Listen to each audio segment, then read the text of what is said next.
சிவாய் நம. ஐயா பொன்னுசாமி நம்ம ஐயா ஆரம்பிங்கய்யா இன்னைக்கு நீங்க.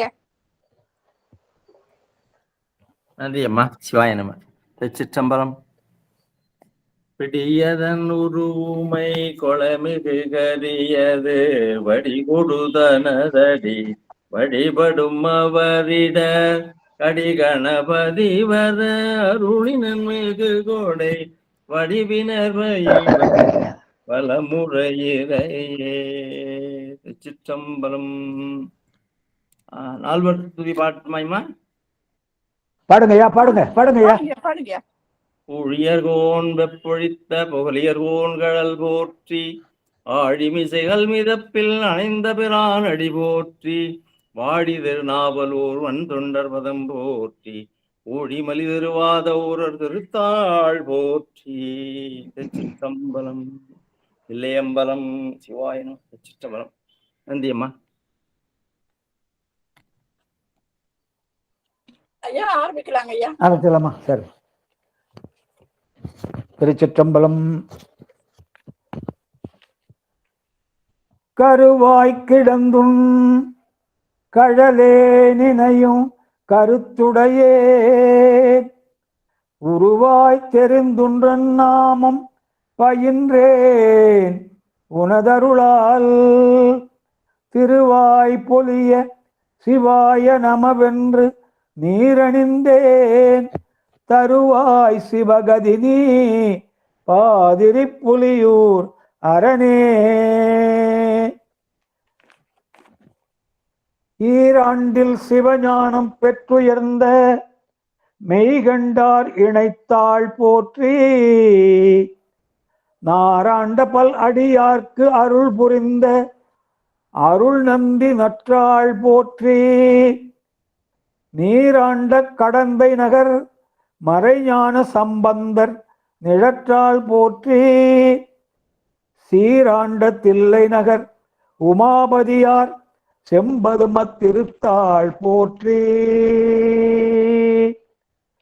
கைலாய பரம்பரையில் சிவஞான போத நெறி காட்டும் வெண்ணை பயில் வாய்மை மெய்கண்டான் சந்ததிக்கோர் மெஞ்ஞான பானுவாகி குயிலாரும் பொழில் திருவாவடுதுறை வாழ் குரு நமச்சிவாய தேவன் சைலாதி மரபுடையோன் திருமரபு நீடூழி தழைக மாதோ. திருச்சிற்றம்பலம். தில்லையிலே எழுந்தருளி அருள் பாலித்து வரும் அருள்மிகு சிவகாமி அம்மை உடனுரை அருள்மிகு நடராஜ பெருமான் திருவடிகளை மனம்மை மொழிகளால் வணங்கி சித்தாந்த சாத்திரத்திற்கே ஆணிவேராக திகழும் சிவஞான போதத்தை அருளிய அருள் திரு மெய்கண்ட தேவரின் திருவடிகளை மனம்மை மொழிகளால் வணங்கி திருவாவடுதுறை ஆதீன குரு முதல்வர் அருள் திரு நமச்சிவாய மூர்த்திகளின் திருவடிகளை மனம்மை மொழிகளால் வணங்கி தற்போது அருளாட்சி செய்து வரும் வணக்கத்திற்குரிய குருமுகா சன்னிதானம் அவர்களின் திருவடிகளை மனம்மை மொழிகளால் வணங்கி அடியேன் மூன்றாவது தொகுப்பாக சித்தாந்தம் எடுப்பதற்கு ஊத்தங்கரை மையத்திலே அனுமதி அளித்துக் கொண்டிருக்கும் வணக்கத்திற்குரிய சித்தாந்த இயக்குனர் ஐயா அவர்களின் திருவடிகளை மனம்மை மொழிகளால் வணங்கி அதேபோல் அடியேன் ஆரணி மையத்திலே மூன்றாவது தொகுப்பாக திருமுறை எடுப்பதற்கு அன்புடன் அனுமதி அளித்துக் கொண்டிருக்கும் திருமுறை இயக்குனர் ஐயா அவர்களின் திருவடிகளை மனம்மை மொழிகளால் வணங்கி இந்த குழுமத்திலே தொடர்ந்து தினமும் பல அரிய செய்திகளை சொல்லி வரும் அனைத்து பேராசிரியர் பெருமக்களின் திருவடிகளை மனம்மை மொழிகளால் வணங்கி இந்த எங்களது சொற்பொழிவுகளாம் கேட்டு எங்களை வழிநடத்தி எந்தெந்த இடத்திலே தவறை சுட்டிக்காட்டி எங்களை செம்மைப்படுத்தி வரும் பேரறிஞர் சேகரையா போன்ற திருவடிகளை மனம்மை மொழிகளால் வணங்கி எல்லாவற்றுக்கும் மேலாக அடியேனது இந்த அந்திம காலத்தில் எனக்கு இப்படி ஒரு வாய்ப்பை ஏற்படுத்தி கொடுத்த அன்பு மகள் பிரேம அம்மையாருக்கும் அன்பு மகள் செல்வி அம்மையாருக்கும் இந்த பதிவை அற்புதமான முறையிலே பதிவு செய்து கொண்டு வரும் அன்பு மகள் சாருமதி அம்மையாருக்கும் மற்றும் இந்த குழுமத்திலே தோளோடு தோளாக நின்று உடன் பணியாற்றி என்னிடம் பல கேள்விகளை கேட்டு என்னுடைய அறிவையும் விருத்தி செய்து கொண்டு வரும் உங்களை போன்ற அடியார் பெருமக்களின் திருவடிகளை மனம்மை மொழிகளாக வணங்கி மகிழ்கிறேன். இப்போது நாம் 16வது பாடல் சிந்திக்க இருக்கிறோம். 16 போட்டுடலாமா பாடல்? ஏது மூன்றாம், அது 3 ஏதுக்களின் இலக்கணம்.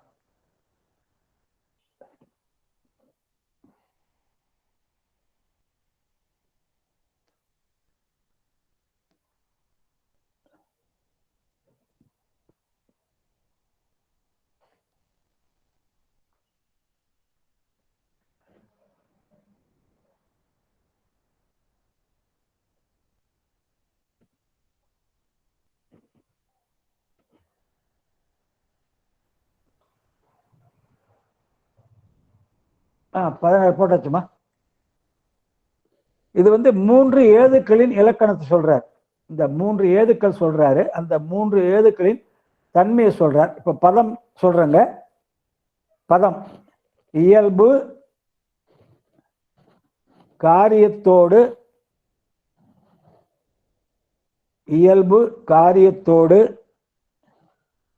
அனுபலத்தி, இயல்பு காரியத்தோடு அனுபலத்தி ஏது மூன்றாம். இது பதங்க. இயல்பு காரியத்தோடு அனுபலத்தி ஏது மூன்றாம்.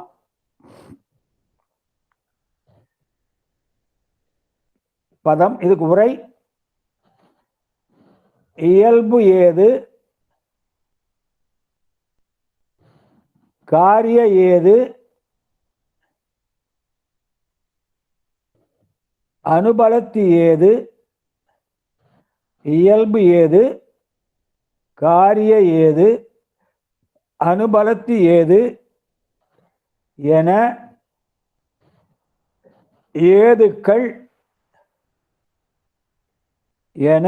ஏதுக்கள் மூன்று வகைப்படும். பதம் இயல்பு காரியத்தோடு அனுபலத்தி ஏது மூன்றாம். பதம். உரை இயல்பு ஏது, காரிய ஏது, அனுபலத்தி ஏது என ஏதுக்கள் மூன்று வகைப்படும். அடுத்தது பதம் இவை ஓதின். இவை ஓதின். பதம் இவை ஓதின்.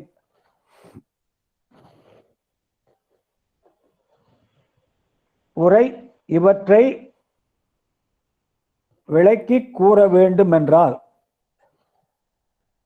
இவற்றை விளக்கி கூற வேண்டுமென்றால். பதம் இவை ஓதின். அதற்கு உரை இவற்றை விளக்கி கூற வேண்டுமென்றால்.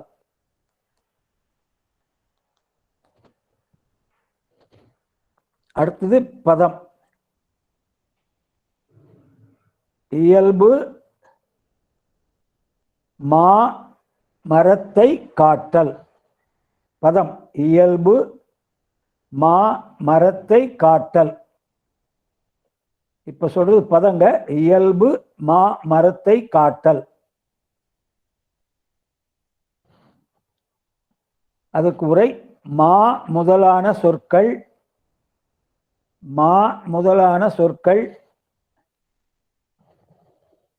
மரம் முதலான பொருள்களை, மா முதலான சொற்கள் மரம் முதலான பொருள்களை உணர்த்தும் போது,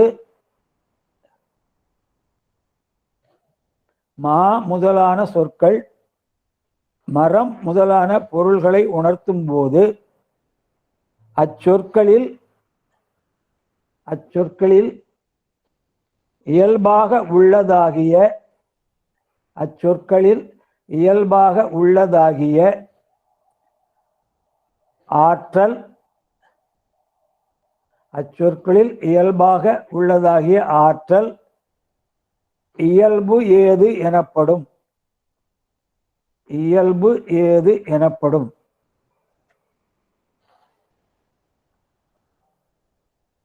இயல்பு மா மரத்தை காட்டல். பதம். அதற்கு உரை மா முதலான சொற்கள் மரம் முதலான பொருள்களை உணர்த்தும் போது அச்சொற்களில் இயல்பாக உள்ளதாகிய ஆற்றல் இயல்பு ஏது எனப்படும். அடுத்தது பதங்க. உரு காரியம், ஊரு பெரிய ருண, உரு காரியம் புகை, உரு காரியம் புகை தன் ஆதியாய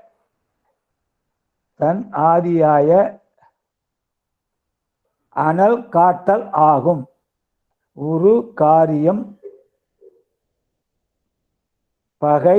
புகை, உரு காரியம் புகை தன் ஆதியாய அனல் காட்டல் ஆகும். இது பதம். உரு காரியம் புகை தன் ஆதியாய அனல் காட்டல் ஆகும். அதற்கு உரை. பொருத்தமுற அமையும் காரிய ஏது என்பது, பொருத்தமுற அமையும் காரிய ஏது என்பது புகை முதலான காரியங்கள்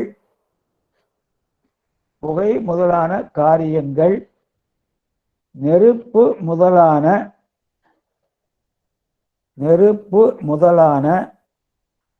தத்தம் காரணங்களை உணர்த்துதல் ஆகும். பதம். உரு காரியம் புகை தன் ஆதியாய அனல் காட்டலாகும். அதுக்கு உரை.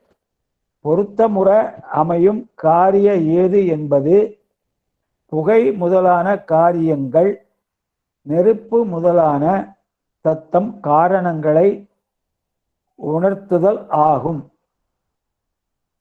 அடுத்தது பதம். அனுபலத்தி அது செப்பிடினே. அடுத்தது பதம். அனுபலத்தி அது செப்பிடினே பதம் இது. அதற்கு உரை. அனுபலத்தி என்பதை விளக்க வேண்டும் என்றால் பதம். அனுபலத்தி அது செப்பிடினே. அதற்கு உரை. அனுபலத்தி என்பதை விளக்க வேண்டும் என்றால் அடுத்த பதம். சீதம் இன்மை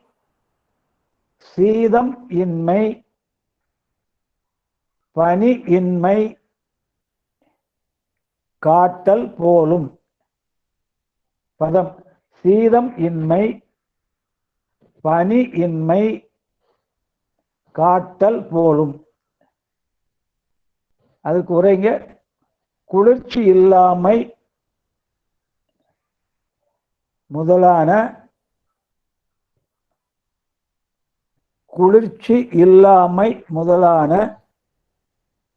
காரியங்களின் இன்மை, குளிர்ச்சி இல்லாமை முதலான காரியங்களின் இன்மை, பனி இல்லாமை முதலான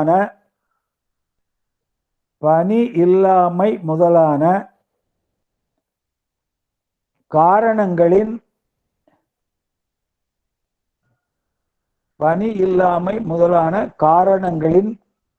இன்மையை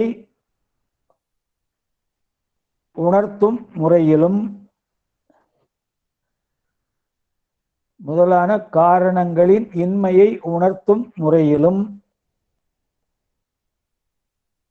பனி இல்லாமை முதலான காரணங்களின் இன்மை, பனி இல்லாமை முதலான காரணங்களின் இன்மை, குளிர்ச்சி நிகழாமை முதலான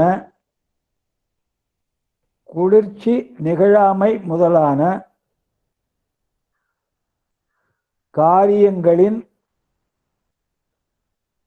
குளிர்ச்சி நிகழாமை முதலான காரியங்களின் இன்மையை உணர்த்தும் முறையிலும் அமையும். இன்மையை உணர்த்தும் முறையிலும் அமையும். பதம் சீதம் இன்மை பனி இன்மை காட்டல் போலும். அதற்கு உரை குளிர்ச்சி இல்லாமை முதலான காரியங்களின் இன்மை பனி இல்லாமை முதலான காரணங்களின் இன்மையை உணர்த்தும் முறையிலும் பனி இல்லாமை முதலான காரணங்களின் இன்மை குளிர்ச்சி நிகழாமை முதலான காரியங்களின் இன்மையை உணர்த்தும் முறையிலும் அமையும். முடிஞ்சு போச்சுங்க. இதுக்கு பதம் உரை முடிஞ்சு போச்சு. இப்போ நம்ம விளக்கத்தை பார்க்க போறோம். எப்பொழுதுமே சொற்கள் பொருளை விளக்கிறதா அமையும். எந்த சொல்லுமே ஒரு பொருளைத்தான் விளக்கும். பொருள் இல்லாத சொல் இல்லைங்க. சொற்கள் பொருள்களுக்கு விளக்கும் சக்தி கொண்டவை. எல்லா சொற்களுமே அந்த சக்தியே இயல்பு ஏது எனப்படும். ஒரு சொல்லை சொன்னா அந்த சொல்லுக்குரிய ஒரு பொருள் இருக்கு. அதுதான் இயல்பு ஏது எனப்படுகிறது. ஆனா இதுல பொருள்ல பாருங்க, ஒரே 3 விதமா சொல்றாங்க. இத ஒரே பொருளை உணர்த்தும் ஒரு சொல், ஒரே பொருளை உணர்த்தும் ஒரு சொல், ஒரு பொருளையே உணர்த்தும் பல சொற்கள், ஒரே பொருளையே உணர்த்தும் ஒரு சொல்லு, ஒரு பொருளையே உணர்த்தும் பல சொற்கள், பல பொருள்களை உணர்த்தும் ஒரு சொல். 3 விதமா சொல்றாங்க சொல்ல. ஒரு பொருளையே உணர்த்தும் ஒரு சொல் ஒரு வகை. இரண்டாவது வகை ஒரு பொருளையே உணர்த்தும் பல சொற்கள். மூன்றாவது வகை பல பொருள்களை உணர்த்தும் ஒரு சொல். 3 விதமா சொல்றாங்க. சொல் என்பது 3 விதமா அமையுது. அதுதான் ஒவ்வொன்றா பார்க்க போறோம். இப்ப கடவுள்னு எடுத்துக்கிட்டோம்னா ஒரு பொருளை உணர்த்தும் ஒரு சொல். கடவுள் என்பதற்கு நீங்க வேற எதுவும் கூற முடியாது.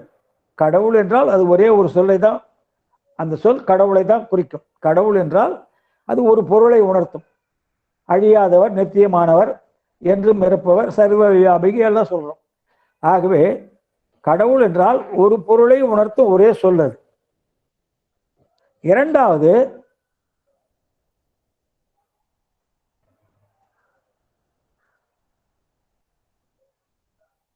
ஒரு பொருளையே தரும் பல சொற்கள். ஒரு பொருளை தான் தரும், ஆனா 10 விதமான பேர் இருக்கு அதுக்கு. ஆனா ஒரு பொருளை தான் தரும். அதுக்கு என்ன சொல்றாங்க? ஓங்கல், வரை, அடுக்கம், விலங்கல், பொறுப்பு. ஓங்கல், வரை, அடுக்கம், விலங்கல், பொறுப்பு எல்லாம் மலை என்றதை குறிக்கிறது. இப்ப நான் சொன்னதெல்லாம் ஓங்கல், வரை, அடுக்கம், விலங்கல், பொறுப்பு எல்லாமே மலை என்ற ஒரு பொருளை தான் தரும். பல சொற்களை சொல்றோம், ஆனா இந்த சொன்னது எல்லாமே மலையைத்தான் குறிக்கும். ஓங்கல் என்றாலும் மலைதான், வரை என்றாலும் மலைதான், அடுக்கம் என்றாலும் மலைதான், விலங்கல் என்றாலும் மலைதான். விலங்கல் பட்டு கேள்விப்பட்டீங்களா? மலை மேல இருக்கு. விலங்கல் மலை. விலங்கல் பட்டு முருகர் ஆலயம் இல்லையா? விலங்கல் பட்டு. பொறுப்பு என்றாலும் மலைதான். முதல்ல சொன்னது கடவுள், அது ஒரே ஒரு பொருளை தான் குறிக்கும். அந்த கடவுள் என்பதற்கு வேற சொல் கிடையாது. அடுத்தது பல சொற்கள் ஒரு பொருளையே தரும். இப்போ நான் சொன்னது ஓங்கல், வரை, அடுக்கம், விலங்கல், பொறுப்பு. இன்னொன்று மூணாவது ஒரு சொல் பல பொருளை தரும். ஒரே ஒரு சொல் தான் அது பல பொருளை தரும். இப்ப மா என்பது ஒரு சொல். அதுக்கு என்னென்ன பொருள்னாங்க? திருமகள், வண்டு, குதிரை, விலங்கு, மாமரம் 5 பொருளை தரும். மா என்று சொன்னால் திருமகளையும் குறிக்கும், வண்டுகளையும் குறிக்கும், குதிரையையும் குறிக்கும், விலங்கையும் குறிக்கும், மாமரத்தையும் குறிக்கும். ஆனா இந்த சொல் தனியா மா என்று சொன்னால் ஒரு பொருளை உணர்த்தாது நமக்கு. அதனோடு அந்த பொருள் என்ன வேலை செய்யுதுன்னு சொன்னாதான் அந்த பொருள் நமக்கு புரிய முடியும். மா என்று சொன்னால் தன் ஆற்றலால் பொருள்களை உணர்த்த இயலாது. அதன் கூட அந்த பொருள் என்ன செயலை செய்து சொன்னாதான் அந்த பொருள் நமக்கு புரியும். உதாரணமா மா என்ன சொல் பல பொருள்களை உணர்த்த ஒரே சொல்லுன்னு கண்டுபிடிச்சோம். மா பூத்ததுன்னா பூத்தல் என்னும் சொல் மரத்துக்கு மட்டுமே உண்டு. மா பூத்தது என்று சொன்னால் பூத்தல் என்ற வினை சொல் மரத்துக்கு மட்டும்தான் உண்டு. குதிரைக்கு வராது, அல்லது வண்டுக்கு வராது, லட்சுமிக்கு வராது. மா பூத்தது என்றால் மரத்துக்கு மட்டும்தான். அப்ப மா பூத்ததுன்னு சொன்னால் நம்ம மாமரம் பூத்ததுன்னு புரிஞ்சுக்கிறோம். அதே மாதிரி சோலையிலே மா பறக்கின்றது என்று சொன்னால், சோலையிலே மா பறக்கின்றது என்று சொன்னால் சோலையில வண்டு பறக்குதுன்னு அர்த்தம். மா என்றால் வண்டுன்னு அர்த்தம் சொன்ன முதல்ல. மா பூத்ததுன்னா மரம் பூத்ததுன்னு அந்த வினைச்சொல் வந்தாதான் நம்ம என்ன பொருள் புரிஞ்சுக்க முடியும். மா என்பது ஒரே சொல், ஆனால் பொருள்களை உணர்த்தும். ஆனால் அந்த பொருள் என்ன வேலையை செய்துன்னு சொன்னாலும் நமக்கு அந்த பொருள் புரியும். மா பூத்தது என்றால் மாமரம் பூத்ததுன்னு வச்சுக்கலாம். சோலையிலே மா பறக்கின்றது என்றால் சோலையிலே வண்டு பறக்கின்ற பொருள். மா பாய்கின்றது என்றால் குதிரை பாய்ச்சலா போகுதுன்னு அர்த்தம். மா பாய்கின்றது என்றால் குதிரை வேகமாக போகுதுன்னு அர்த்தம். ஆகவே வினை இருந்தாதான் அந்த பொருளை நம்ம புரிஞ்சுக்க முடியும். இதுதான் 3 விதமா சொல்றாங்க. ஒரே சொல் ஒரு பொருளை உணர்த்தும். அடுத்ததாக பல சொற்கள் ஒரு பொருளை உணர்த்தும். ஒரு சொல் பல பொருளை உணர்த்தும். அடுத்ததாக புகை முதலான காரியங்கள் நெருப்பு முதலான காரணங்களை உணர்த்தும். புகை என்பது காரியம், நெருப்பு என்பது காரணம். இப்போ ஒரு இடத்துல நம்ம புகை வர்றதை பார்த்தோம்னா அது காரியம். அப்போ நம்ம என்ன நினைக்கிறோம், அங்கே ஏதோ நெருப்பு இருக்குன்னு நம்ம ஊகித்து அறிகிறோம். ஏனென்றால் நெருப்பு இல்லாமல் புகையாது அப்படின்ற பழமொழி. ஆகவே ஒரு இடத்துல புகையை நாம் கண்டோம் என்றால் அதை வைத்து நாம் என்ன சொல்றோம், அந்த இடத்துல நெருப்பு இருக்குன்னு உணர்கிறோம். இது காரியத்தை கொண்டு காரணத்தை அறிதல். புகை என்னும் காரியத்தை கொண்டு நெருப்பு என்னும் காரணத்தை அறிதல். அதே மாதிரி குளிர் என்பது காரியம், பனி என்பது காரணம். குளிர் என்பது காரியம், பனி என்பது காரணம். இங்கே குளிர் இல்லை பனி இன்மையால் என்ன சொல்லும்போது பனி இன்மை என்ற காரணத்தின் இன்மை குறிக்கப்படுகிறது. இங்கே குளிர் இல்லை பனி இன்மையால் என்று நம்ம சொன்னோம்னா இந்த காரணத்தின் பனி என்ற காரணத்தின் இன்மை குறிக்கப்படுகிறது.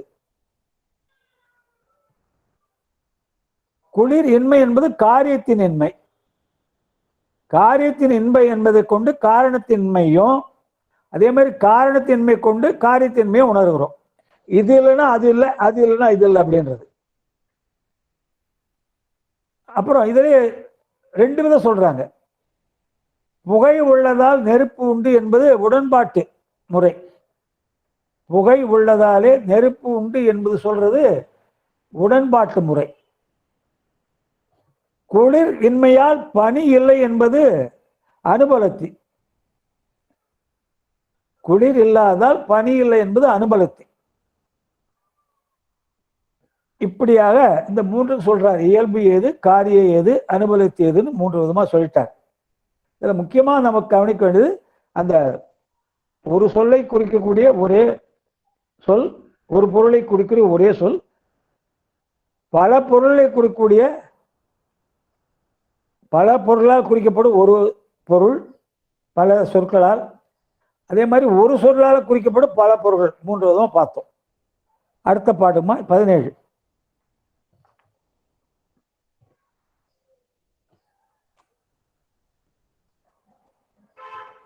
பதம் புகையால் அனல் உண்டு. 17ஆம் பாட்டுக்கு பதம் சொல்றேன். இப்போ புகையால் அனல் உண்டு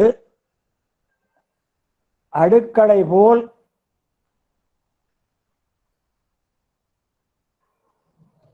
புகையால் அனல் உண்டு அடுக்களை போல் என்ன புகழ் என்ன புகழல் அன்னுவயம். பதம் நான் சொன்னது இப்போ பதம். புகையால் அனல் உண்டு அடுக்களை போல் என்ன புகழல் அன்னுவயம். இது பதம்ங்க. இது உடன்பாடு எதிர்மறை சொல்றார். இப்ப புகை உள்ள உரை புகை உள்ள இடத்தே புகை உள்ள இடத்தே நெருப்பு உண்டு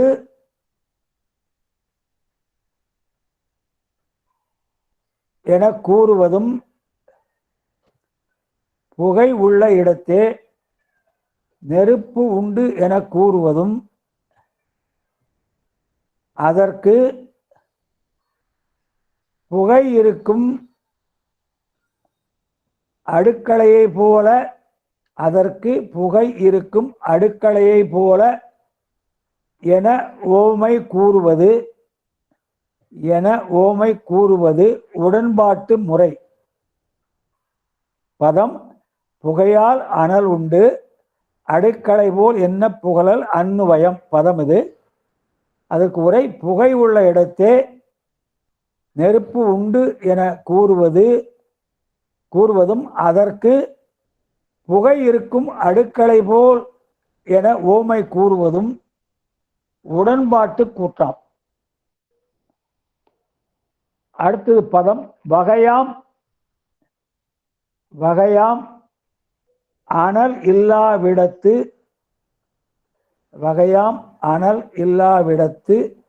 புகை என்றாகும். பதம் வகையாம் அனல் இல்லாவிடத்து புகை என்றாகும். பதம்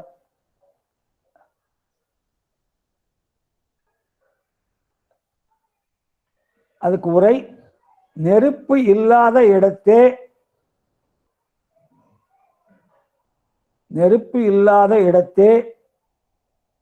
புகை இல்லை என கூறுவது நெருப்பு இல்லாத இடத்தே புகை இல்லை என கூறுவது. அடுத்த பதம் மலரினொடு முகையார் நீரில் போல் என்று மொழிதல். பதம் இது. மலரினொடு முகையார் நீரில் போல் என்று மொழிதல். பதம். அதற்கு உரை அதற்கு மலர்களோடு அரும்புகளும்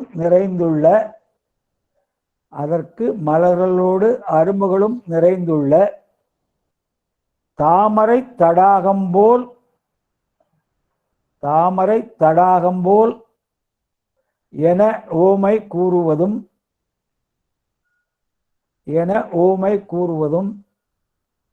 பதம் வெதிரேகச் சொல்.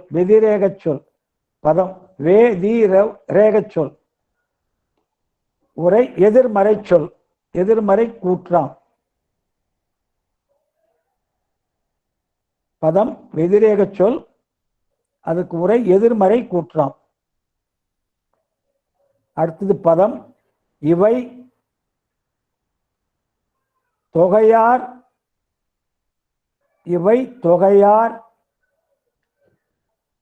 உறுப்பு ஐந்தோடும் கூட துணிந்தே சொல்லுவாரும் உளர். பதம் இவை தொகையார் உறுப்பு ஐந்தொடும் கூட துணிந்தே சொல்லுவாரும் உளர். இதற்கு உரை, இந்த இருவகை கூற்றுகளும்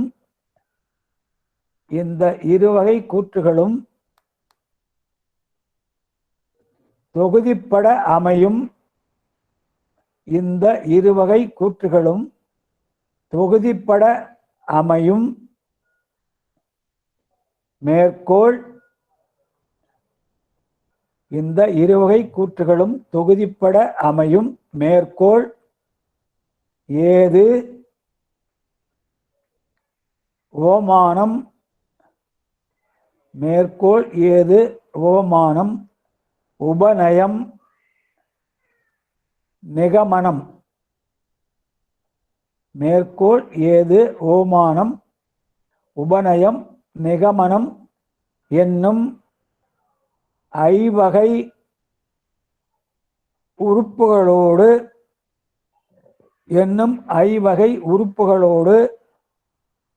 சேர்ந்து அமையுமாறு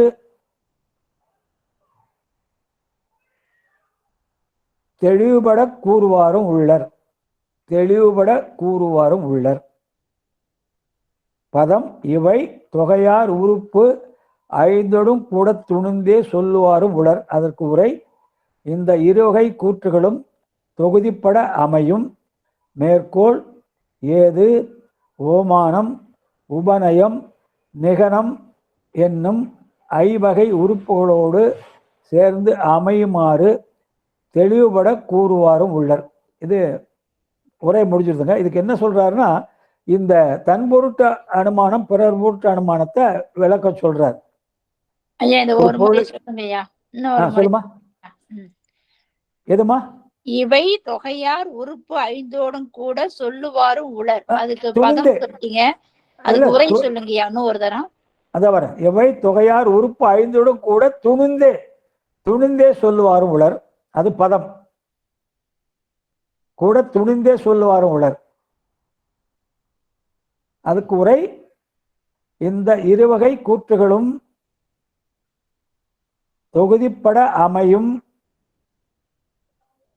மேற்கோள், ஏது ஓமானம் உபநயம் நிகமனம் என்னும். உபநயம் அதுக்கப்புறம் நிகமனம்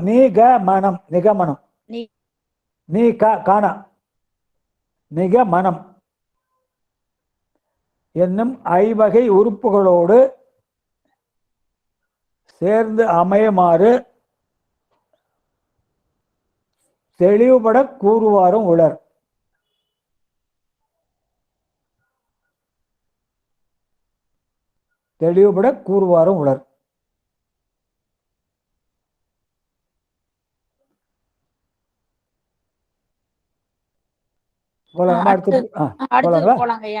உரை இதுக்கு விளக்கம் புகை உள்ள இடத்துல நெருப்பு உண்டு என்பது உடன்பாட்டு முறை. புகை உள்ள இடத்துல நெருப்பு இருக்குது என்பது சொல்றது உடன்பாட்டு முறை. அதுக்கு நம்ம என்ன சொல்றோம், அடுக்கலைய உதாரணம் சொல்றோம். ஒரு மலையில புகை பார்க்கிறோம், நாம அந்த மலையில புகை இருக்குன்னு சொல்றோம். எப்படி சொல்றீங்க? நெருப்பு, அந்த மலையில நெருப்பு இருக்குன்னு நம்ம சொல்றோம். எப்படி சொல்றீங்கன்னு கேட்குறாங்க. புகை வருதுன்னு சொல்றோம். ஏது? அப்போ அடுக்கலையில வீட்டில் அம்மா சமைக்கும் போது பார்த்துருக்கேன், அடுப்பில் சமைக்கும் போது புகை வந்திருக்கு. ஆகவே நெருப்பு இருந்தால் புகை இருக்கும். அதை கொண்டு நம்ம அந்த மலையில நெருப்பு இருக்குன்னு நம்ம உறுதிப்படுத்துறோம். இது உடன்பாட்டு முறை. அந்த மலையிலே நெருப்பு இருக்குன்னு நம்ம சொல்றோம். எப்படி சொல்றீங்கன்னு கேட்குறாங்க. புகை வருது அப்படின்றோம். அப்புறம் அடுக்கலையில் அம்மா சமைக்கும் போது நெருப்பு புகை வர்றதுனால, நெருப்பு இருக்குது அங்கே புகை வர்றதுனால அங்கேயும் புகை வருது, நெருப்பு இருக்குன்னு நம்ம சொல்றோம். இது உடன்பாட்டு முறை. இது எதிர்மறையில் சொல்லும்போது நெருப்பு இல்லாத இடத்துல புகை இல்லை, நெருப்பு இல்லாத இடத்துல புகை இல்லைன்னு சொல்றது எதிர்மறை. அதுக்கு உதாரணம் என்ன சொல்லுவாங்க, தாமரை தடாகம் போலன்னு. இப்போ ஒவ்வொன்றா பார்க்க போறோம். இந்த ரெண்டு வகை இதையும் நம்ம பார்க்க போறோம். இது ஒவ்வொன்றையும் மேற்கோள் ஏது எடுத்துக்கானா இது 5 சொன்னா கூட சிவஞான சுவாமிகள் என்ன பண்ணிட்டாங்க, இந்த 3 தான் மெயினாக எடுத்துக்கிறாங்க. மேற்கோள் ஏது எடுத்துக்காட்டு 3 தான் அவர் சிவஞான போகத்தில் வச்சு விளக்குறார். இந்த உபநயம் நிகமனத்தை விட்டுடுறார். இந்த 3 போதும்ட்டார். மேற்கோள் ஏது எடுத்துக்காட்டு அதே போதும்ட்டார். இப்போ உடன்பாட்டு முறை ஒன்று, எதிர்மறை முறை ஒன்று. இப்போ உடன்பாட்டு முறையை தான் நம்ம பார்க்க போகிறோம். இலக்கணப்படி பார்த்தா 5 சொல்லணும். ஆனால் மெய்கண்டர் என்ன பண்ணிட்டார், இந்த 2 ஒதுக்கிட்டார். உபநயம் நிகமனம் வேண்டாம் அப்படின்னு ஒதுக்கிட்டு அவரு சிவஞான போகத்தை விளக்கணத்து பூரா எப்படி விளக்கியிருக்காரு உங்களுக்கு, மேற்கோள் ஏது எடுத்துக்காட்டு தான் விளக்கியிருக்காரு. நாமளும் இப்போ அதே லைன் தான் பார்க்க போகிறோம். இப்போ நம்ம இது உடன்பாட்டு முறை. நம்ம பார்க்கறது உடன்பாட்டு முறை. இந்த மலையிலே நெருப்பு இருக்கு அப்படின்றோம். அந்த மலையிலே நெருப்பு இருக்குன்றோம். எப்படி சொல்றீங்கன்னு கேட்குறாங்க. புகை வருவதால் அப்படின்றோம். அந்த மலையிலே நெருப்பு இருக்குன்னு நான் சொல்றேன். என்கிட்ட கேட்குறாரு ஒருத்தர், எப்படி சொல்றீங்க அப்படின்றார். புகை வருதுங்க அப்படின்ற. புகை இருக்கிற இடத்துல நெருப்பு இருக்கும். அம்மா சமைக்கும் போது பார்த்துருக்கேன், வீட்டில் அடுப்பில் சமைக்கும் போது புகை வருது, அங்கே நெருப்பு இருக்கு. ஆகவே புகை என்ற காரியத்தை கொண்டு நெருப்பு என்ற காரணத்தை உணர்கிறோம். புகை என்பது காரியம், நெருப்பு என்பது காரணம். நெருப்பு எரிஞ்சாதான் புகை வரும். ஆகவே புகை என்ற காரியத்தை கொண்டு நெருப்பு என்ற காரணத்தை உணர்கிறோம். அதுக்கு 5வது, இந்த மலையிலும் புகை உள்ளது, அது உபநயம். அதெல்லாம் இங்கே நெருப்பு இருக்கு. அது நிகமனம், உபநயத்தை விட்டுட்டார் நம்ம சிவஞான போகத்தில் மெய்கண்டார். இந்த மலையிலே நெருப்பு உள்ளது, இது புகை வருது. நம்ம என்ன சொல்றோம், அதை பார்த்துட்டு இந்த மலையிலே நெருப்பு இருக்குன்னு சொல்றோம். பக்கத்தில் கேட்குறாரு, எப்படி சொல்றீங்க, நெருப்பு எங்க பார்த்தீங்க, எங்க சொல்றீங்கன்னு கேட்குறாரு. புகை வருது அப்படின்றோம். அதுக்கு உதாரணம் சொல்றோம். வீட்டில் அம்மா சமைக்கும் போது பார்த்துருக்கேன், சமைக்கட்டில் புகை வருது, ஆகவே நெருப்பு இருந்தால் புகை இருக்கும் அப்படின்னு முடிச்சிடறோம். உடன்பாட்டு முறை. இதே எதிர்மறை சொல்லும்போது, இந்த மலையிலே புகை இல்லை, இந்த மலையிலே புகை இல்லைன்னு சொல்றோம். இது எதிர்மறை. எப்படி சொல்றீங்கன்னு கேட்குறாங்க ஒருத்தர். நெருப்பு இல்லாதாலன்றோம். அந்த மலையில புகை வரலன்றோம். அந்த மலையை பார்த்து அங்கே புகை வரல அப்படின்றோம். எப்படி சொல்றீங்கன்னு ஒருத்தர் கேட்குறாரு பக்கத்தில் இருந்துன்னு. நெருப்பு இல்லை அப்படின்றோம். அதுக்கு என்ன உதாரணம் சொல்றோம், நெருப்பு இல்லாத குளத்துல புகை வராது. தாமரை குளம் இருக்கு, அதில் குளத்துல உங்களுக்கு நெருப்பு இல்லை, ஆகவே அதுலேருந்து புகை வரல. இது எதிர்மறை. முதல்ல சொன்னது உடன்பாட்டு முறை, இது எதிர்மறை. முதல்ல சொன்னது நெருப்பு இருக்குது என்பது சொல்லி அதுக்கு அடுக்களை உதாரணம் சொல்றோம். இங்கே புகை இல்லை, அதனால நெருப்பு இல்லைன்னு சொல்லி குளத்தை உதாரணம் சொல்றோம். இது அன்னுவயம் வெதிரேகன்றாங்க. உடன்பாட்டு முறை அன்னுவயம், எதிர்மறை வெதிரேகன்றாங்க. ஒரே பொருள் தான் விளக்குது, 2 விதமா விளக்குறாங்க. அடுத்த பாட்டுங்க, 18ஆம் பாடல்.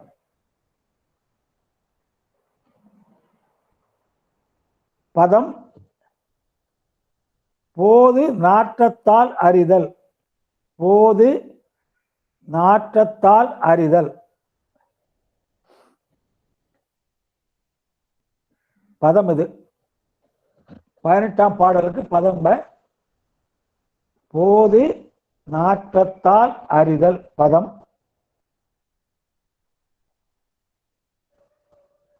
உரை முன்னர் ஒரு பூவின்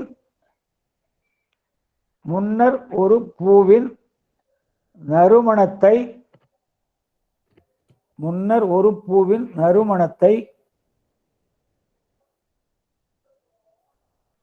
நன்கு உணர்ந்த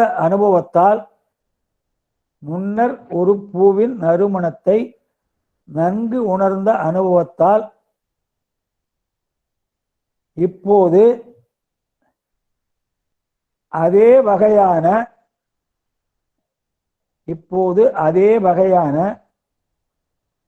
நறுமணத்தை நுகர்வதன் வாயிலாக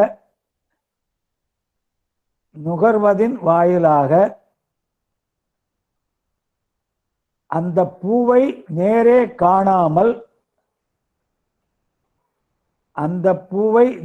காணாமல் இருந்தாலும் அதன் வாசத்தை, அதன் இருப்பை உணர்ந்து கொள்ளல். பதம் போது நாற்றத்தால் அறிதல். பதம் அதுக்கு உரை. முன்னர் ஒரு பூவின் நறுமணத்தை நன்கு உணர்ந்த அனுபவத்தால் இப்போது அதே வகையான நறுமணத்தை நுகர்வதன் வாயிலாக அந்த பூவை நேரே காணாமல் இருந்தாலும் அதன் இருப்பை உணர்ந்து கொள்ளல். அடுத்தது பதம் பூர்வ காட்சி அனுமானம். பதம் பூர்வ காட்சி அனுமானம்.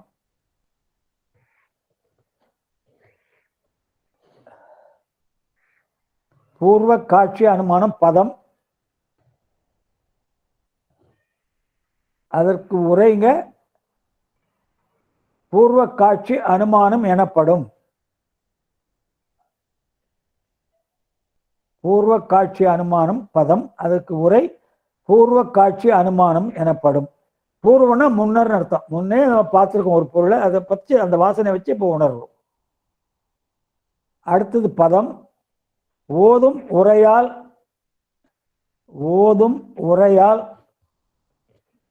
அறிவின் அளவு உணர்தல் கருதல் அனுமானம். பதம் ஓதும் உரையால் அறிவின் அளவு உணர்தல் கருதல் அனுமானம். பதம் இது. அதற்கு உரை ஒருவர் உரையாற்றும் போது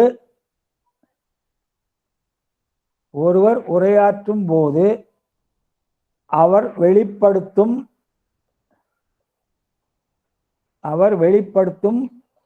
சொற்களின் திறத்தால் ஒருவர் உரையாற்றும் போது அவர் வெளிப்படுத்தும் சொற்களின் திறத்தால் அவரது அறிவின் ஆற்றலையும்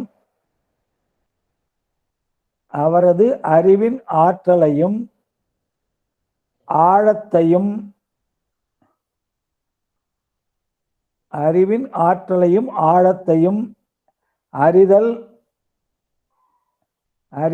கருதல் அனுமானம் எனப்படும்.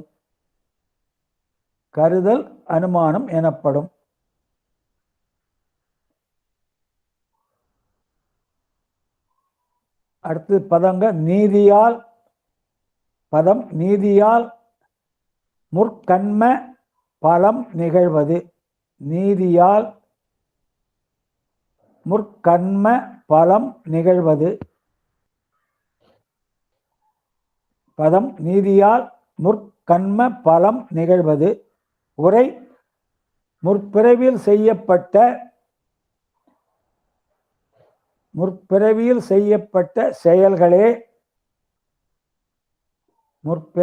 செய்யப்பட்ட செயல்களே ஊழின் முறைப்படி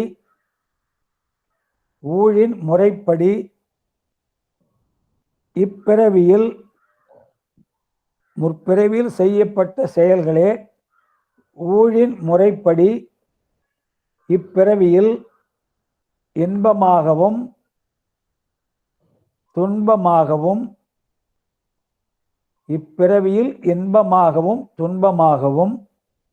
விளைகின்றன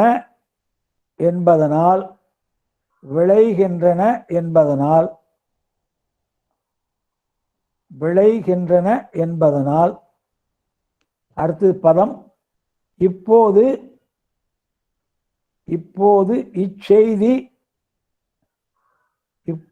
இச்செய்தி ஆதியாக வரும். பதம் இது. இப்பொழுது இச்செய்தி ஆதியாக வரும் பயன் என்று அறிதல். இப்போது இச்செய்தி ஆதியாக வரும் பயன் என்று அறிதல். அதற்கு உரை, இப்பிறவியிலும் முன்னே செய்த செயல்களை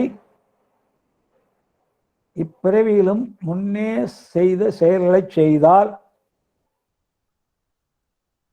அவை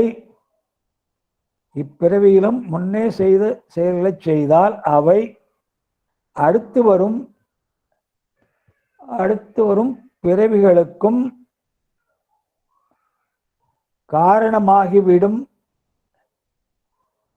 காரணமாகிவிடும் என அறிந்து கொள்வது.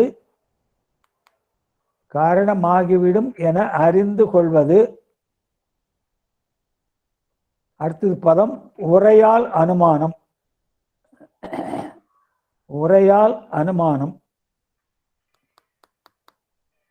பதம் உரையால் அனுமானம். பதம் அது. அதற்கு உரை நூலால் அனுமானம் எனப்படும்.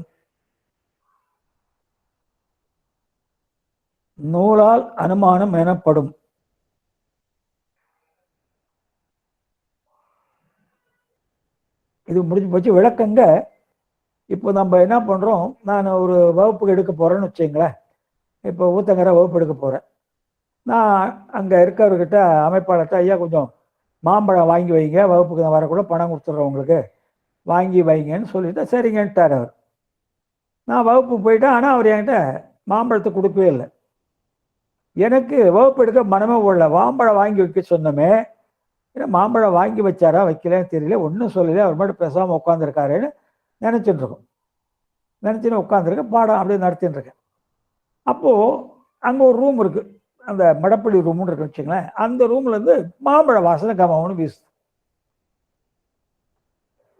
ஆனால் அமைப்பாளர்கிட்ட அந்த மாம்பழம் வாங்கி வைங்கன்னு சொன்னேன். நீங்கள் வாங்க ஐயா வாங்கி வச்சுட்றேன்னாரு. நான் போனது அவருக்கு தாங்க மாம்பழம் என்கிட்ட கொடுக்கல. மடப்பள்ளியிலேருந்து கொஞ்ச நேரம் பார்த்தா வாசனை மாம்பழ வாசனை கமவுன்னு வருது. இப்போ நான் என்ன புரிஞ்சுக்கிறேன், மாம்பழத்தை நம்ம பார்க்காட்டா கூட அவர் வாங்கி வச்சுட்டாரு. ஏனென்றால் எப்படி அதை புரிஞ்சுக்கிறோன்னா, முதல்ல மாம்பழ வாசனை நம்ம உணர்ந்துருக்கிறோம். மாம்பழ வாசனை எப்படி இருக்குன்றது நமக்கு தெரியும். அப்போ பழத்தை பார்க்காவிட்டாலும் அந்த வாசனையை கொண்டு அந்த பொருள் இருக்குது என்பதை உணர்ந்து கொள்கிறோம். அதே மாதிரி தான் இதில் என்ன சொல்கிறார், மலர். இப்போ மல்லிகை மலர்னு வச்சுக்கலாம். நம்ம ஒரு ரூமுக்கு போகிறீங்க, அதே மாதிரி தான் பூ வாங்கி வைக்க சொல்கிறீங்க. ஒரு அங்கே இருக்க தாய்மார்ட்ட பூ வாங்கி வைமா பூஜைக்குன்னு சொல்கிறீங்க. அவங்க உங்ககிட்ட பூவை கொடுக்கல, ஆனால் அந்த ஹாலில் மல்லிகை மனம் வீசுது. அப்போ நீங்கள் என்ன புரிஞ்சுக்கிறீங்க, சரி நம்ம சொல்லி வச்சுதான் அவங்க வாங்கி வந்துட்டாங்க அப்படின்னு புரியும். அப்போ முன்னரே நாம் அந்த வாசனையோ அல்லது அதனுடைய மனத்தையோ நம்ம நுகர்ந்து பழக்கப்பட்டதுனால அந்த வாசனையை கொண்டு அந்த பொருள் இருப்பது என்பதை உணர்றோம். இதான் பூர்வ காட்சி. பூர்வம்னா முன்னர் அர்த்தம். அடுத்தது சொல்றேன், ஒருத்தர் பேசுறாருன்னு வச்சுங்க, சொற்பொழிவு பண்றார். இப்போ நானே பேசுறத வச்சு சில பேர் என்னுடைய அறிவின் நிலை நீங்க எடை போடலாம். சிலர் நல்லபடியாக எடை போடலாம். சிலது இன்னும் பெரிய பேராசிரியர் கேட்டவங்க அவர் மாதிரி இல்லையே அவர் அப்படின்னு சொல்லலாம். அது அவங்களுடைய அறிவின் நிலைக்கேற்ப சிலர் என்னுடைய உரை நல்லா இருக்குன்னு சொல்லலாம். சிலர் இன்னும் இம்ப்ரூவ் ஆனால் நல்லா இருக்குமே, அவர் நெடுமாறையா மாதிரிலாம் இல்லையே அப்படின்னு கூட நினைக்கலாம். அப்போ ஒருத்தர் பேசுவதை கொண்டு அவருடைய அறிவின் ஆழத்தையும் அந்த நுட்பத்தையும் நம்ம புரிந்து கொள்றோம். அதுதான் உங்களுக்கு உரையால நம்ம அவர் பேசுறதை வச்சு நம்ம அவருடைய ஆழம் என்ன புரிஞ்சுக்கிறோம். அதே மாதிரி நம்ம அருளாளர் என்ன சொல்லியிருக்காங்க, இந்த ஜென்மத்தில் நீங்க அனுபவிக்கிற இன்பத்துக்கோ துன்பத்துக்கோ காரணம் இறைவன் அல்ல. இறைவன் நமக்கு வேண்டுமென்று ஒரு இன்பத்தையோ அல்லது வேண்டுமென்று ஒரு துன்பத்தையோ நமக்கு கொடுப்பதல்ல. அவர் சாட்சியாக தான் இருக்காரு. ஆனால் நமக்கு பிறவியை கொடுக்கும்போது அவர் நம்முடைய பேரட்டை பார்த்து போன ஜென்மத்தில் நாம் என்னென்ன நல்ல செயல் தீய செயல் செய்திருக்கிறோமோ அதற்கு ஏற்ப சஞ்சயத்திலேருந்து கொஞ்சம் வினையை எடுத்து பிராரத்தமாக அனுப்புகிறார், நமக்கு பிறவியை கொடுக்குறார். அதுதான் நமக்கு இன்பமா துன்பமா அனுபவிக்கிறோம். போன ஜென்மத்துல நம்ம செய்யும் போது நல்வினை தீவினையா செஞ்சிருக்கோம். போன பிறவியிலே ஏதோ ஒரு பிறவி எடுத்திருக்கோம், மனிதனோ அல்லது ஏதோ ஒரு பிறவி எடுத்திருக்கோம். அந்த பிறவியில செய்யும் போது ஆகாமையும் நல்வினை தீவினையா செஞ்சிருக்கிறோம். அது அந்த உயிர் உள்ளவரை அந்த புத்தி தத்துவத்திலே இருக்கும். நம்ம செய்த நல்வினை தீவினை என்ற செயல்கள் நம்ம புத்தி தத்துவத்தில் இருக்கும். இப்போ நான் இன்னைக்கு ஒரு நல்லது செஞ்சுட்டேன்னு வச்சுங்க, ஒரு நல்வினை செய்கிறேன் அல்லது ஒரு தீவினை செய்கிறேன். இது ரெண்டுமே என்னுடைய புத்தியில் தான் இருக்கும். இப்போ எனக்கு நான் உயிர் உள்ள வரை நான் சின்ன வயதில் செய்ய ஒரு பெரிய நன்மையோ அல்லது பெரிய தப்போ எனக்கு ஞாபகம் இருக்கும். உயிருள்ள வரை நான் செய்த ஒரு பெரிய பாவமோ அல்லது ஒரு பெரிய நன்மையோ எனக்கு ஞாபகம் இருக்கு. ஏன்னா அந்த செய்த செயல் புத்தி தத்துவத்தில் இருக்கு. நம்ம இறந்தது என்ன ஆகுன்னா, அந்த உயிரை உடலை விட்டு போனது என்ன ஆகுன்னா, இந்த செய்த நல்வினை தீவனை இருக்கு பாருங்க, அது போய் மாயையில ஒடுங்கிடும். உயிரும் மாயையில் தான் ஒடுங்கும். இந்த செய்த நல்வினை தீவனை நல்வினை புண்ணியமாக மாறும், தீவினை பாவமாக மாறும். எங்க போயிட்டுனா நம்ம உயிர் இந்த உடலை விட்டு இந்த உயிர் போன பிறகு நாம் செய்த நல்வினை தீவினை புண்ணிய பாவமா மாறி மாயையில ஒடுங்கிடும். உயிரும் மாயையில ஒடுங்கிடும். அதுக்கப்புறம் தான் அடுத்த பிறகு நம்ம கொடுக்குறாரு பெருமான். அப்போ இந்த கணக்கை பார்க்குறாரு அவர். நம்முடைய பேரிட்ட பழைய கணக்கெல்லாம் பார்த்துட்டு அதற்கேற்ப நிறைய நல்லது செஞ்சிருந்தா ஒரு மனித பிரிவை கொடுப்பாரு. அதை விட ரொம்ப ரொம்ப உண்மை சரி கிரிய யோகாலாம் செஞ்சால் தேவ பிரிவை கூட கொடுக்கலாம். அப்படி இல்லை, நமக்கு நிறைய பாவம் செஞ்சிருக்கோம், நல்லது கொஞ்சம் தான் செஞ்சிருக்கோம், நிறைய பாவம் தான் செஞ்சிருக்கோன்னா அதுக்கு தந்தால பிறவியை 7 பிறவி சொல்கிறோம். தேவர்கள், மனிதர்கள், விலங்குகள், பறவைகள், ஊர்வன, நீர்வாழ்வன, தாவரம் 7 தான். இந்த 7க்குள்ள தான் நமக்கு சுற்றி சுற்றி கொடுப்பார். தேவர்களும் நம்மை போன்றவர்கள் தான். அதுதான் பிராரத்தமாக கொடுக்குறார். ஆகவே உரையில சொல்லியிருக்காங்க, அருளாளர்லாம் சொல்லியிருக்காங்க, சாத்திரங்களிலையும் திருமுறைகளில் சொல்லியிருக்காங்க, பாவம் செஞ்சால் உங்களுக்கு தண்டனை வரும், ஆகவே பாவம் செய்யாதீர்கள், நல்ல வாழ்க்கை வாழுங்கள் அப்படின்னு சொல்லியிருக்காங்க. அதை நம்ம நம்புகிறோம். அவங்க சொன்னதை அப்படியே நம்புகிறோம். ஏனென்றால் அவங்களாம் அனுபவிட்டு சொல்லியிருக்காங்க. அவங்களாம் நேராக இறைவனாலே அருளப்பட்டவர்கள், அங்கே அவரால் அனுப்பப்பட்டவர்கள்.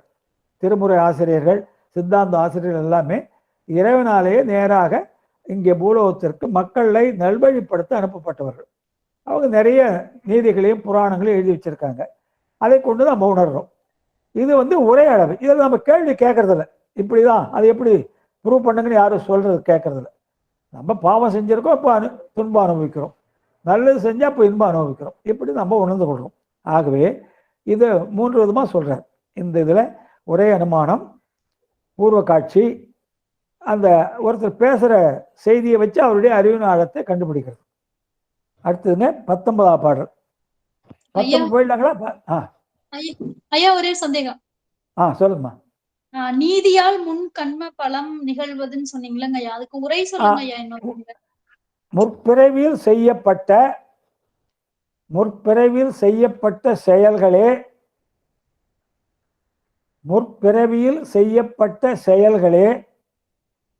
ஊழின் முறைப்படி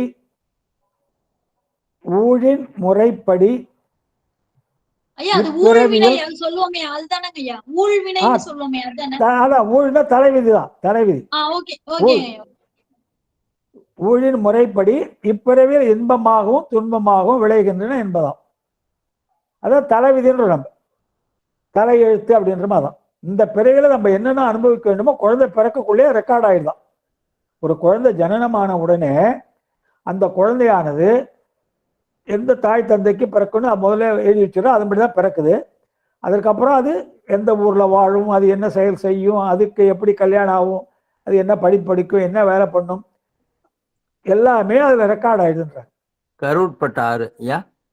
ஆமாம் சார், கருவில். ஆமாம், அந்த கரு உற்பத்தி ஆகும் போது இந்த 6 நிர்ணயம் பண்ணிடுறாரு இறைவன். அதனுடைய பிறப்பு எங்கே வளரும், அதனுடைய இன்பத்துணம் என்னென்ன அனுபவிக்கும், அப்படி அதுதான் நமக்கு பிராரத்தமாக வருது. தலைவிதி ஊழுன்றதுதான். இன்னும் 1 போயிடலாங்களா? 19 போயிடலாங்களாமா? போலாங்கய்யா, இன்னும் ஒரு பாடல் எடுக்கலாம்.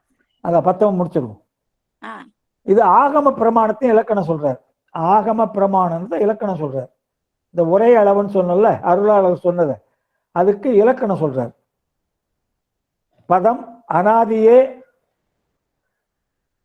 அனாதியே அமலன் ஆய அனாதியே அமலன் ஆய அறிவன் நூல் ஆகமும் தான். பதம் அனாதியே அமலன் ஆய அறிவன் நூல் ஆகமம் தான்.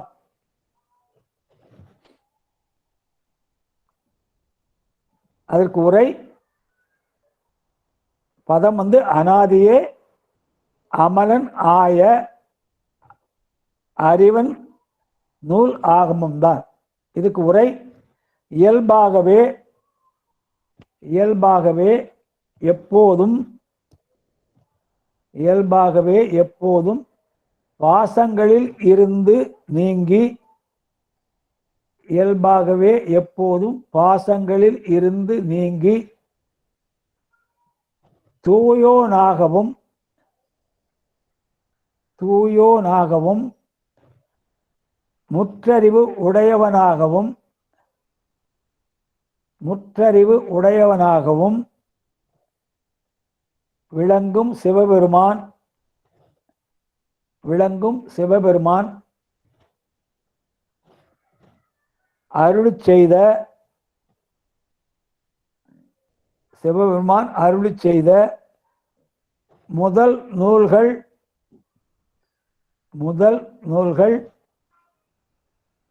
எனப்படும் வேத ஆகமங்கள் முதல் நூல்கள் எனப்படும் வேத ஆகமங்கள் தந்திரக்கலை மந்திரக்கலை உபதேசக்கலை என மூவகைப்படும். பதம் சொல்றங்க. அனாதியே அமலன் ஆய அறிவன் நூல் ஆகமம் தான். அதுக்கு உரை. இயல்பாகவே எப்போதும் பாசங்களில் இருந்து நீங்கி தூயோனாகவும் முற்றறிவு உடையவனாகவும் விளங்கும் சிவபெருமான் அருளிச் செய்த முதல் நூல்கள் எனப்படும் வேத ஆகமங்கள் தந்திரக்கலை மந்திரக்கலை உபதேசக்கலை என மூவகைப்படும். அடுத்து பதம். பின் ஆதி மாறின்றி பின் ஆதி மாறின்றி பின் ஆதி மாறின்றி பேணல் தந்திரம்.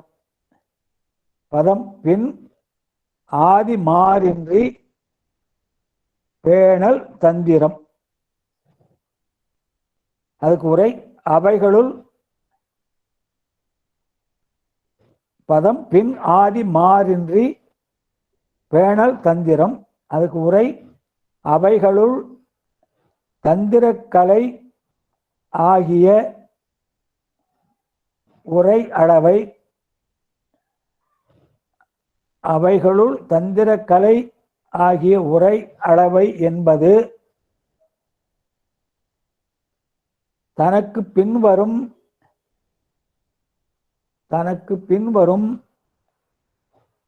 மந்திரக்கலை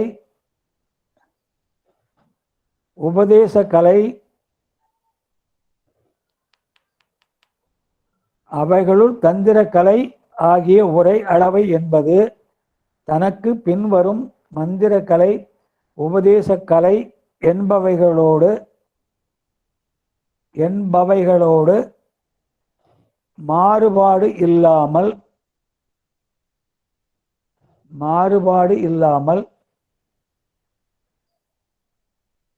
சரியை கிரியை ஆகிய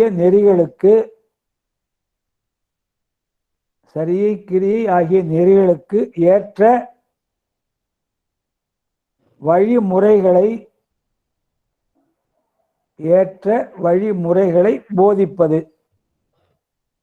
வழிமுறைகளை போதிப்பது.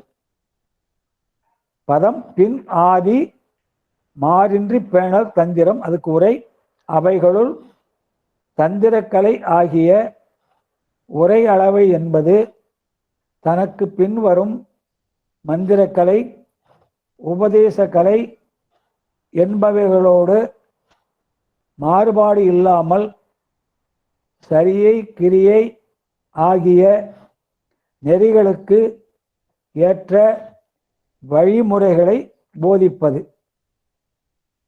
அடுத்தது பதம் மந்திரங்கள். பதம் மந்திரங்கள் மனாதிகள். மந்திரங்கள் மனாதிகள் அடக்கி தெய்வம். மந்திரங்கள் மனாதிகள் அடக்கி தெய்வம் வழிபடும் வாய்மை ஆகும். மந்திரங்கள் மனாதிகள் அடக்கி தெய்வம் வழிபடும் வாய்மை ஆகும். இதுக்கு உரை பல்வகை மந்திரங்களை உள்ளடக்கியுள்ள பல்வகை மந்திரங்களை உள்ளடக்கியுள்ள மந்திரக்கலை என்னும் உரை அளவை மந்திரக்கலை என்னும் உரை அளவை மனம் முதலான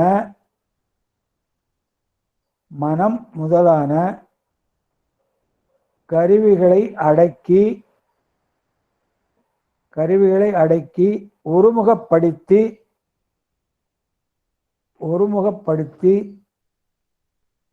தெய்வத்தை வழிபடும் விதிமுறைகளை போதிப்பது.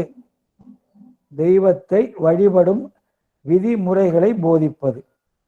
பதம் மந்திரங்கள் மனாதிகள் அடக்கி தெய்வம் வழிபடும் வாய்மை ஆகும். அதுக்கு உரை பல வகை மந்திரங்களை உள்ளடக்கியுள்ள மந்திரக்கலை என்னும் உரை அளவை மனம் முதலான கருவிகளை அடக்கி ஒருமுகப்படுத்தி தெய்வத்தை வழிபடும் விதிமுறைகளை போதிப்பது. அடுத்தது பதமுங்க உபதேசம்தான். உபதேசம்தான் தன் ஆதி. உபதேசம்தான் தன் ஆதி ஈறு இலாதான். உபதேசம்தான் தன் ஆதி ஈறு இலாதான் தன்மை உணர்த்துதல். உபதேசம்தான் தன் ஆதி ஈறு இலாதான் தன்மை உணர்த்துதல். அதற்கு உரை உபதேச கலை என்னும் உரை அளவை உபதேச கலை என்னும் உரை அளவை தனக்கு தோற்றமும் அழிவும். உபதேச கலை என்னும் உரை அளவை தனக்கு தோற்றமும் அழிவும் இல்லாத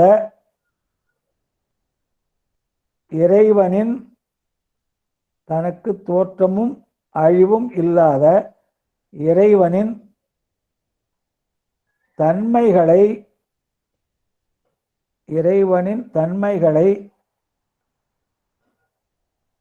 பக்குவ ஆன்மாக்கள் இறைவனின் தன்மைகளை பக்குவ ஆன்மாக்கள்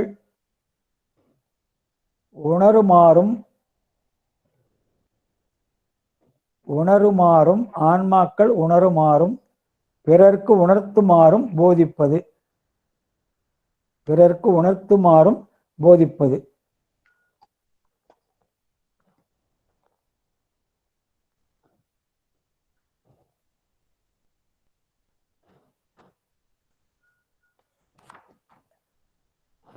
இறைவனுடைய அந்த இதை சொல்றார், இறைவனுடைய தன்மையை சொல்றார். 18:19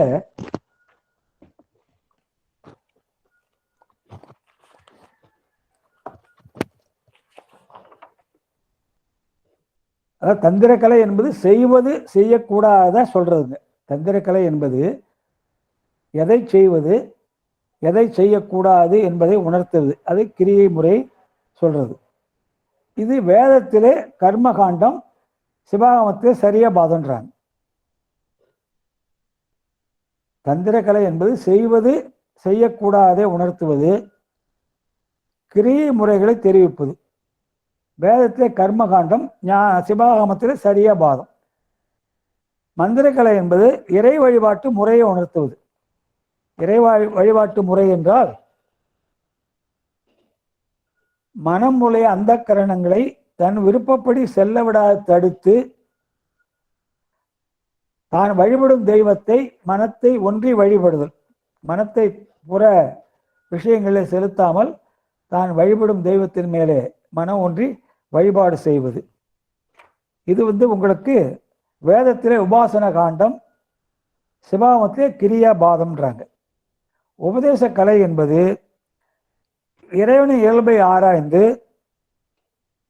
தான் உணர்ந்து பிறருக்கு அதை உணர்த்துவது. இறைவனுடைய இயல்பு தோற்ற நாசமற்றவன், நமக்கு பேருபகாரம் செய்பவன், அவன் நின்று நாம் இல்லை, நம்மோடு எப்போ ஒன்றாய் வேறாய் உடனாய் இருக்கிறார். இதெல்லாம் உணர்ந்து அதை பிறருக்கு உணர்த்துவது. அப்புறம் நம்ம என்ன முடியல, இறைவனுடைய திருவடி சார்ந்தே நாம பாசத்தை நீக்க முடியும். நம்முடைய முயற்சியாலே நம்ம பாசத்தை நீக்க முடியாது. இறைவன் திருவடி சார்ந்துதான் நம்ம பாசத்தை நீக்க முடியும் என்பதெல்லாம் நம்மே உணர்ந்து ஓதி உணர்ந்து அதை பிறருக்கு உணர்த்தும் முறையை சொல்றது. ஆகவே இந்த பாட்டோடு உங்களுக்கு முடிஞ்சு 20ல் முடிய போகுது. உங்களுக்கு இந்த ஒரே பாட்டு தான் அளவைக்கு. அந்த 20 எடுக்கலாம், பட் ரொம்ப விரிவான பாட்டு அது. ஆகவே அடுத்த நம்ம தொகுப்புல 20 பாட்டை நம்ம பார்த்துடலாங்க. இந்த அளவில் வேற ஏதாவது இது இருந்தால் கேட்கலாம்.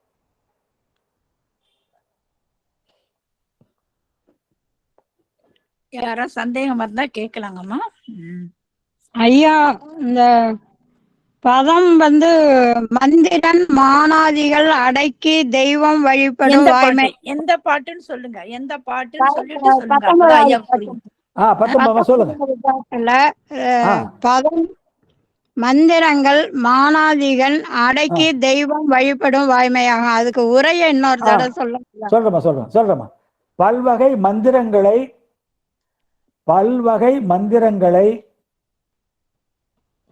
உள்ளடக்கிய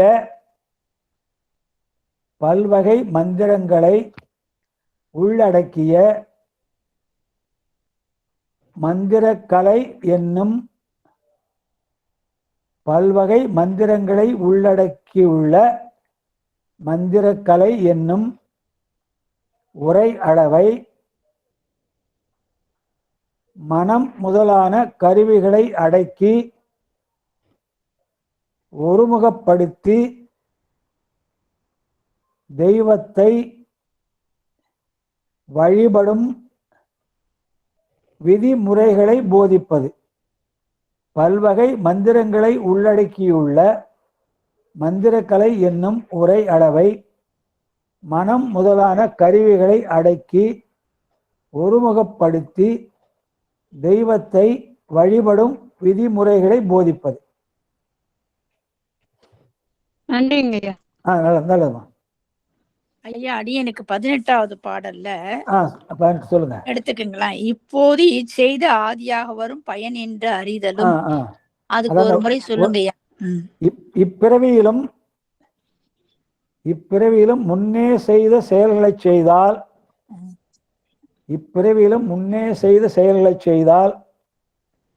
அவை அடுத்து வரும் பிறவிகளுக்கும் காரணமாகிவிடும். இப்பிறவியிலும் முன்னே செய்த செயல்களை செய்தால் அவை அடுத்து வரும் பிறவிகளுக்கும் காரணமாகிவிடும் என அறிந்து கொள்வது.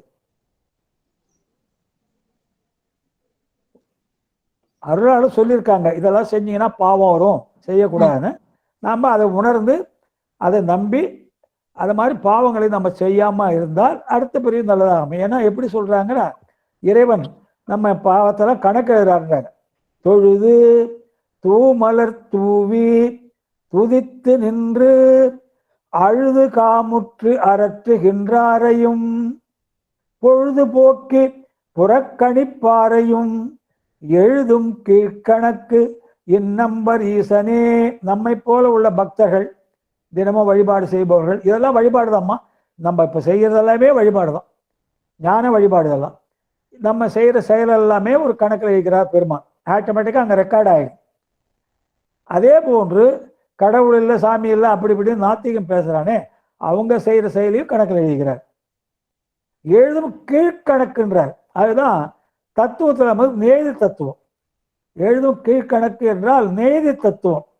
வித்யா தத்துவத்திலே காலம் மாயை, காலம் நேதி அப்படின்னு வருது மூன்றாவது. அந்த நேதி தத்துவம் தான் நம்முடைய யார் யார் என்னென்ன நன்மையோ தீமையோ செய்தாரோ அவர்களே அந்த நன்மையின் பயனை அல்லது தீமையின் பயனை அனுபவிக்க வேண்டும் என்பதுதான் நேதி தத்துவம். நான் ஒரு நன்மை போன ஜென்மத்திலே செய்திருந்தால் அந்த நன்மையின் பயனை இந்த ஜென்மத்திலே இன்பமாக அனுபவிக்க வேண்டும்.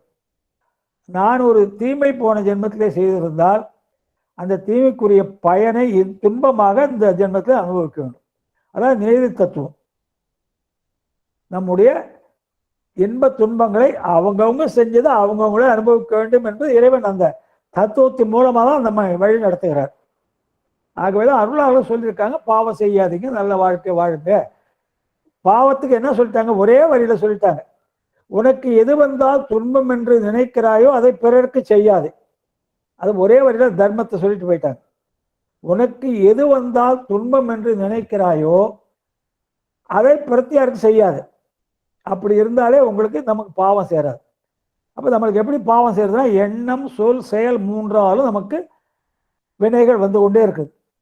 மனசால ஒருத்தருக்கு கெடுதல் நினைச்சா எனக்கு பாவம் விளையும், வாயால் ஒருத்தருக்கு ஏதாவது கெட்ட வார்த்தை சொன்னால் எனக்கு பாவம் விளையும், என்னுடைய உடம்பால் ஒருத்தருக்கு ஏதாவது துன்பம் செய்தால் எனக்கு பாவம் வரும். அதே மாதிரி மனதால் ஒருத்தருக்கு நல்லது நினச்சா எனக்கு புண்ணியம் வரும். என்னுடைய சொற்களால் ஒருத்தருக்கு நன்மை பயக்கக்கூடிய அறிவுரைகளை சொன்னால் எனக்கு புண்ணியம் வரும். என்னுடைய உடலால் ஒருத்தருக்கு ஏதாவது உதவி செய்தால் அது எனக்கு புண்ணியம் வரும். ஆகவே நம்ம வினை என்பது எண்ணம் சொல் செயல் மூன்றாலும் ஒவ்வொரு வினாடியும் செஞ்சுட்டு இருக்குமா. அது எப்படின்னா, ஆற்றுல எப்படி தொடர்ந்து நீர் போகுதோ அது மாதிரி நம்ம ஒவ்வொரு வினாடியும் ஏதாவது ஒரு செயலை நல்லதோ கெட்டதோ நம்ம அறியாமலே செஞ்சு கொண்டு வருகிறோம். தொடர்ந்து ஆற்றுல நீர் ஓடிக்கொண்டே இருக்கிறது. நம்ம பார்த்து நம்ம நிற்கிற இடத்துக்கு முன்ன பார்க்குற நீர் அடுத்த நொடி அங்கே இல்லை, வேற நீர் அங்கே வந்துடுது. அதே மாதிரி எப்படி ஆற்றிலே தொடர்ந்து நீரோட்டம் இருந்து கொண்டே இருக்கிறதோ அதுபோன்று நாமளும் வினைகளை பிறவாக அனாதின்றாங்க. தான் பிறவாக அனாதியாக நம்ம வினைகளை செய்து கொண்டே வருகிறோம். அப்புறம் நாசோற்பத்தின்றாங்க. நம்ம ஒரு வினையை முடித்து இந்த பிறவியில் அனுபவிக்கும் பொழுது, போன ஜென்மத்தின் பயனாக இந்த பிறவிலே ஒரு வினையை நம்ம அனுபவிக்கும் பொழுது ஒரு நல்ல சூழ்நிலை எனக்கு வருது.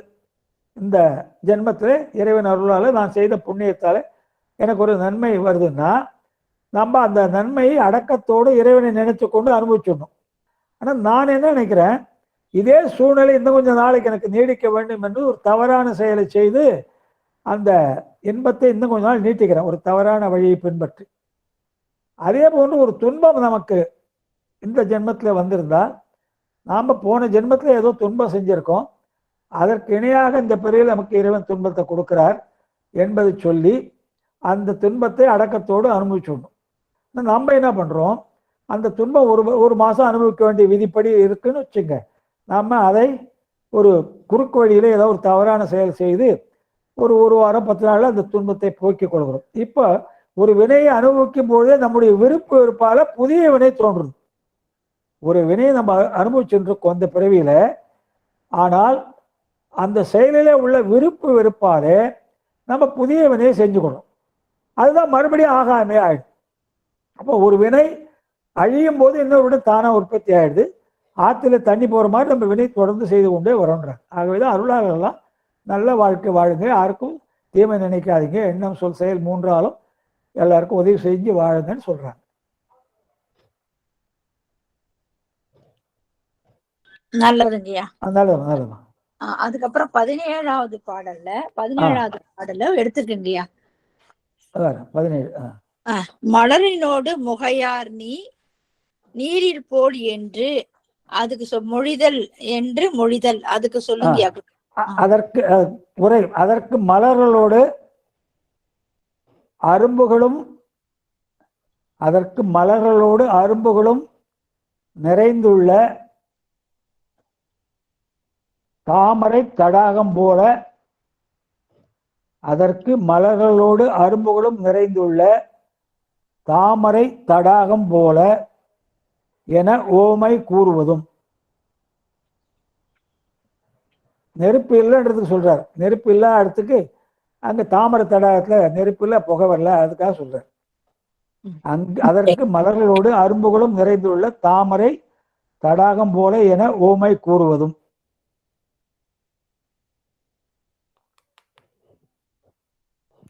அதுக்கு அடுத்தது என்னங்க சொன்னீங்க?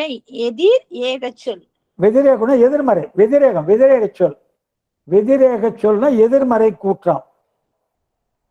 அன்னுவயனா உடன்பாட்டு முறை. அன்னுவயனா உடன்பாட்டு முறை. வெதிரேகன்னா எதிர்மறை. நன்றிங்க நன்றிங்க. அதாங்க. சரிங்க. மற்ற யாருக்காவது ஏதாவது சந்தேகமா இருந்தா கேட்கலாங்கம்மா, இல்லைன்னா முடிச்சுக்கலாம். நன்றிங்க. வாழ்த்து பாடல் பாடிட்டோமாங்கய்யா? பாடிடுமா. வான்மையில் வழாது பெய்க மடி வளம் சுரக்க, மன்னன் கோன்முறை அரசு செய்க, குறைவிலாது உயிர்கள் வாழ்க, நான்மறை அறங்கள் ஓங்க, நல்தவம் வேள்வி மல்க, மேன்மை கொள் சைவ நீதி விளங்குக உலகமெல்லாம், மேன்மை கொள் சைவ நீதி விளங்குக உலகமெல்லாம், ஆறிரு தடந்தோள் வாழ்க, ஆறுமுகம் வாழ்க, வெற்பை கோர்சை தனிவேல் வாழ்க, குக்குடம் வாழ்க, செவ்வேல் ஏறிய மங்கை வாழ்க, யானை தன் அணங்கு வாழ்க, மாறிலா வள்ளி வாழ்க, வாழ்க சீரடியார் எல்லாம், மாறிலா வள்ளி வாழ்க, வாழ்க சீரடியார் எல்லாம், வாழ்க சீரடியார் எல்லாம். திருச்சிற்றம்பலம். ரொம்ப சிறப்பா இருந்ததுங்க இன்னைக்கு பாடல். ஒரு பாடலையும் அந்த அந்த முதல்ல உரை என்னது பதம் உரை சொல்லி, அதுக்கப்புறம் பொழிப்புரை சொல்லி, அதுக்கு உதாரணம்னா எடுத்து காட்டி, இவ்வளவு